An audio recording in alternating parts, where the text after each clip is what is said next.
quand même qui est née dans les rangs de l'APR avec cette polémique à laquelle on a assisté ces derniers temps et qui ont fait l'objet d'une guerre de tranchées quand même entre responsables de haut rang de l'APR et qui ont créé une crise. Ça aussi, ça n'a pas été très favorable au mode fast track. Maintenant que je pense que tout cela est derrière nous, gageons que le président de la République va, comme disait une fois un de ses premiers ministres, accélérer la cadence. Très bien.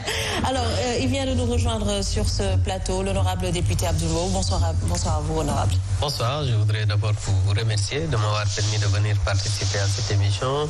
Saluer Sam Domouba et M. Mbow et mon grand frère Mordiong, mais aussi votre consultant maison, et saluer les téléspectatrices et téléspectateurs de la Sen-TV. Alors Abdou Mbow, avec la permission de Néné, c'est une phrase qu'elle n'aime pas trop, mais étant donné que, en fait, voilà, je ne vais pas entrer dans les détails à cause de mon job. Alors, Abdou Mbow, vous avez signé une contribution et vous y avez dit et soutenu qu'en réalité, nous étions à un stade à un niveau social assez stable, mais également un niveau économique stable, mais également avec des signaux au vert. Est-ce qu'en réalité, c'est pour faire ce bilan de la réélection du président Macky Sall, un an déjà, jour pour jour, est-ce que vous pensez et que vous soutenez sur ce plateau-là qu'effectivement le climat social est stable et que économiquement le Sénégal se porte bien? Merci beaucoup. Je n'ai même pas signé un document, j'ai parlé oralement et les gens m'ont écouté. Je pense que si vous allez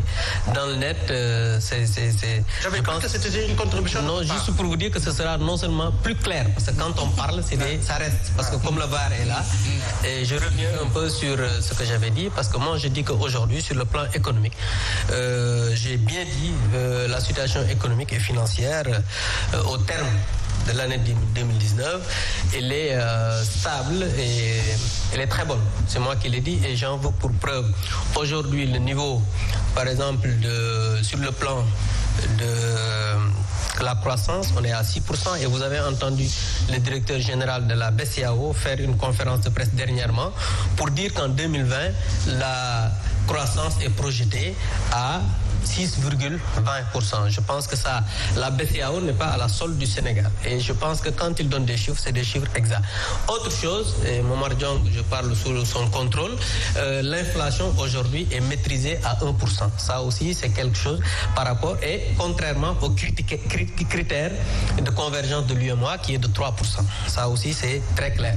Autre chose est que nous, au Sénégal, aujourd'hui, le déficit budgétaire est réduit jusqu'à 3%.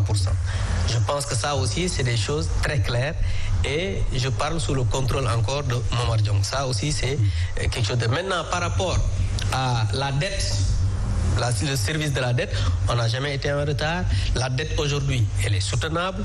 Aujourd'hui, sur le plan financier, on parle pas de dette, mais d'obligations impayées. Et 144 milliards ont été mobilisés en fin 2019 pour ces obligations impayées. Et un épurement de 3 ans entre les obligations impayées entre 2017 et 2018. Ça aussi, c'est quelque chose qui est là, qui est très clair. Maintenant, cela ne veut pas dire que tout est normal dans ce pays. Non.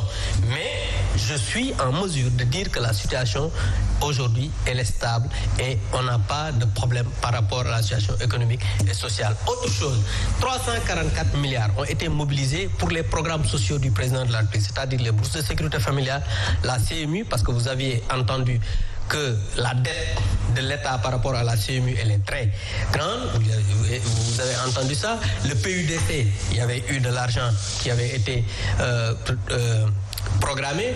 Les bourses de sécurité familiale, vous avez vu que même en décembre, octobre, il y a eu les derniers paiements. Ce qui veut dire que 344 milliards ont été mobilisés par l'État du Sénégal pour investir dans ce secteur. Et tout ça, c'est des programmes sociaux. Donc ça, je peux moi, dire aujourd'hui que sur le plan social, le président de la République, en un an, a fait énormément de choses. Autre chose aussi, par rapport au budget programme, et je l'ai dit lors de mon intervention, que aujourd'hui, beaucoup de gens et beaucoup de personnes et d'analystes disent que le Sénégal n'applique pas le budget programme.